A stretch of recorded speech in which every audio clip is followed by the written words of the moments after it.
मधेपुर थाना क्षेत्र में एक सप्ताह के अंदर हुई चोरी की 2 अलग अलग घटनाओं का पुलिस ने उद्भेदन कर लिया है।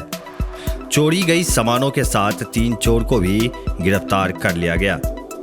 मधेपुर थाना अध्यक्ष हरिकिशोर यादव ने उक्त जानकारी देते हुए बताया कि पुरानी सिनेमा हॉल के निकट एक मनिहारा दुकान में तथा मधेपुर पश्चिमी पंचायत के वार्ड 5 स्थित एक भगवती मंदिर से हुए आभूषणों की चोरी मामले का उद्भेदन कर लिया गया है। उन्होंने बताया कि मनिहारा दुकान में छत का चदरा काटकर चोरी किया गया था। इस मामले में थाना क्षेत्र के बांकी गांव निवासी 19 वर्षीय महावीर मुखिया को गिरफ्तार किया गया है।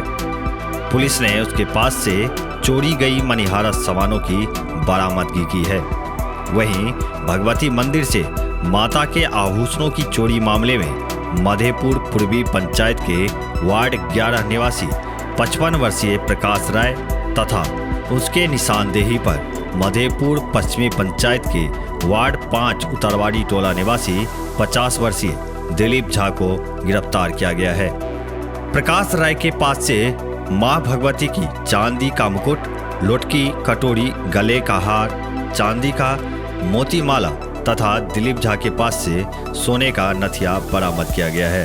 बताते चले कि भगवती मंदिर में चोरी की एफआईआर मधेपुर पश्चिमी पंचायत के वार्ड 5 निवासी अजय कुमार झा ने अज्ञात चोरों के विरुद्ध थाने में दर्ज कराई है।